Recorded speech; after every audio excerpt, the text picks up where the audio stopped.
on this special day, I'm going to be taking a look through star faults and the correlation between water cymatics and the connection with water. Here you can see this is a hose connected to a speaker, and when this man turns the vibration up, the frequency, the water changes its course, and obviously particles take different formations. So here we can see triangles in these water particles. This is water cymatics I'm looking at now, and you can see triangles here as well. Also, you can see multiple geometric shapes inside. Now I'm showing you, in each one of these I'm showing you two separate stars in each one of these patterns. And these stars are made up of triangles, hexagons. And there you go, there it is.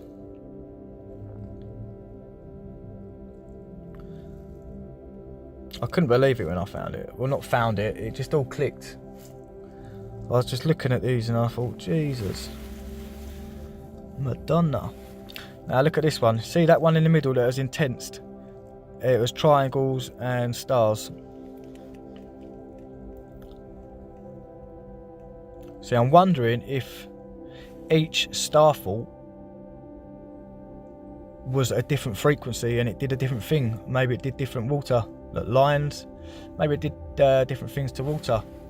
Maybe you felt different when you was there. Maybe some were for healing, some were for getting you in a mental healthy state, or I'm just guessing.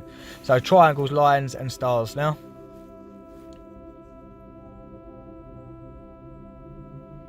And here we go. Triangles, lines and stars.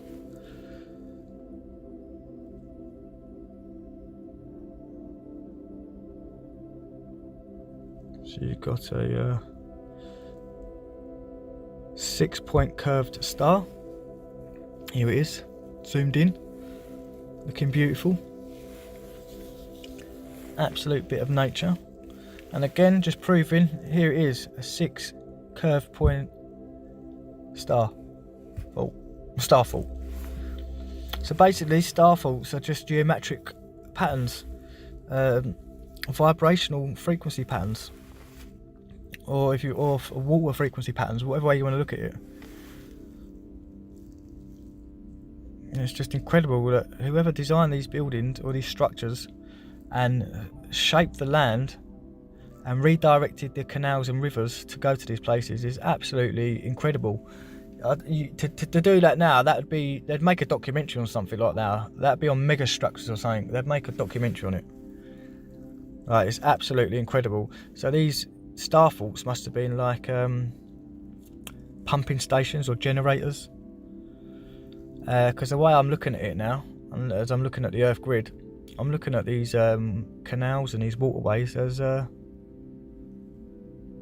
electrical grids, but as in water. So you can see there's a correlation in nature between these frequencies and in flowers, and also in food.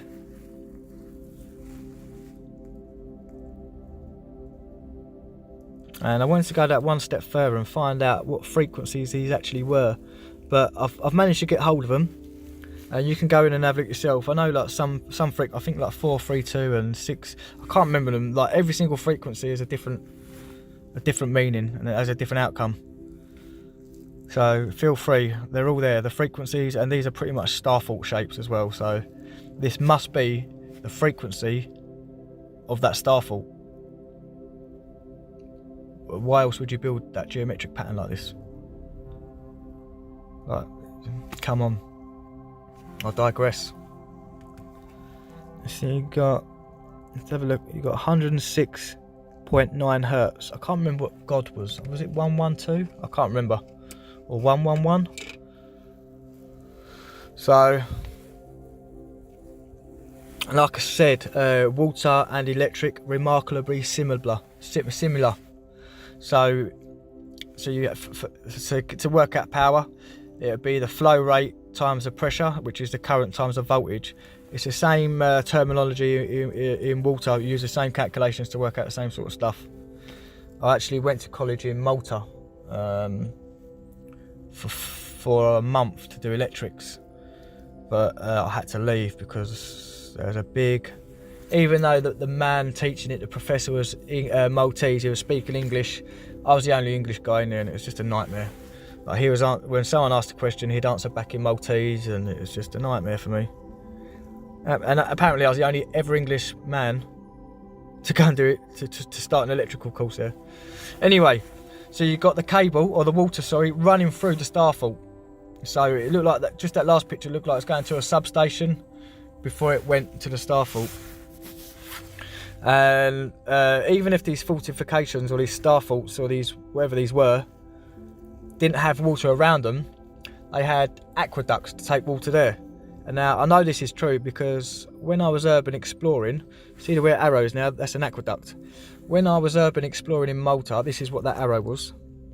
And now this is a fountain. This fountain's 500 years old, by the way. So I was urban exploring and I was in an abandoned subway in Malta. And I thought it was a subway anyway. And when I uploaded the video, this is it now. When I uploaded the video, some professor from the University of Malta said this is actually not a subway tunnel, this is an ancient aqueduct, and this used to convey water from Valletta, which is one major star fault, to another major star fault, which is Mdina, and this is the old capital, Mdina. Very dark as well. And I find that remarkable. Looks like it's also been and it's crazy that I was in it before I even knew what it was. The knights.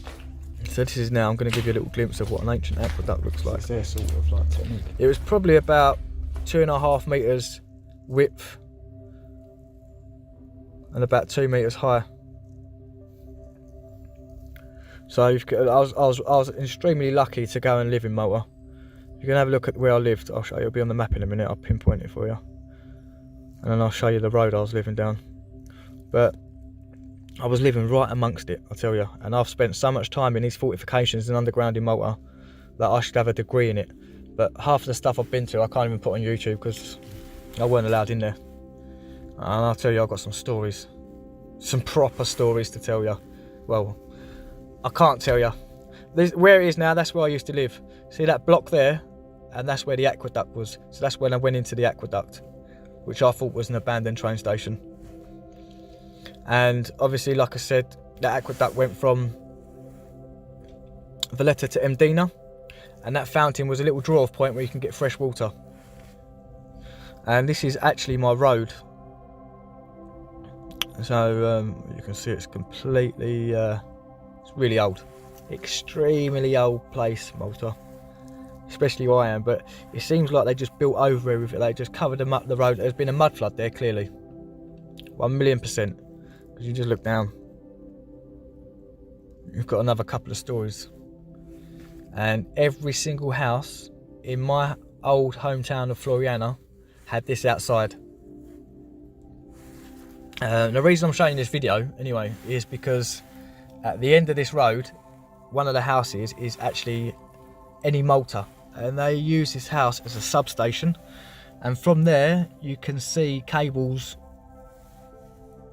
being distributed underground from there. So it goes to prove there's subterranean tunnels all under this place.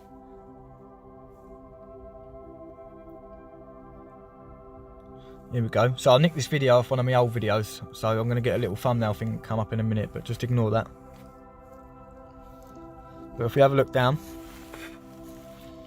you can see the cables running, and it don't, I can't wait to go back to Malta. You see? So there's a good layer, or a couple of levels just been covered up in Floriana. Here you have a little substation outside, and then you have the main star fault. So, and they're always dead straight lines, some of them going to these star faults, dead straight lines, some of them going on for like 50 kilometres. So Al Baran, this is the oldest star fortification I could find, and it was 4,500 years old, and they say it's 4,500 years old.